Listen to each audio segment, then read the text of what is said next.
നമ്മൾക്ക് ശരിക്കും പറഞ്ഞാൽ ജീവിക്കാൻ നമ്മൾ മറന്നു പോകുന്നുണ്ട്. അപ്പോൾ ഇന്ന് ഞാൻ നിങ്ങളോട് പറയുന്നത് വെച്ച് കഴിഞ്ഞാൽ, നമ്മൾ ജീവിക്കുമ്പോൾ ഒത്തിരി ഇങ്ങനെ പിരിമുറുക്കമുള്ള ആൾക്കാരായിട്ട് ജീവിക്കാതിരിക്കുക എന്നുള്ളതാണ് ഒന്നാമത് നമ്മൾ ചെയ്യേണ്ടത്.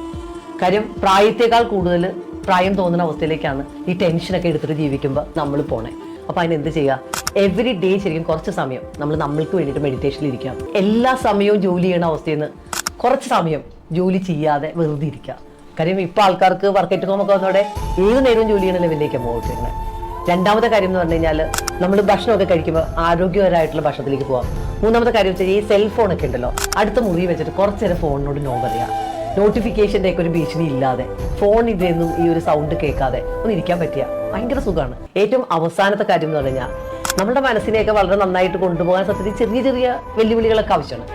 പക്ഷെ നമ്മൾ വളരെ ചിന്തിക്കാതെ എടുക്കുന്ന ലോണുകളാവാം നമ്മുടെ ലൈഫിനെ തന്നെ കൊണ്ടുപോകുന്നുണ്ട്. അപ്പോൾ വളരെ ശ്രദ്ധാപൂർവ്വം ഒരു മിനിമലിസ്റ്റ് ആയിട്ട് ജീവിക്കാൻ തുടങ്ങുവാണ് ലൈഫ്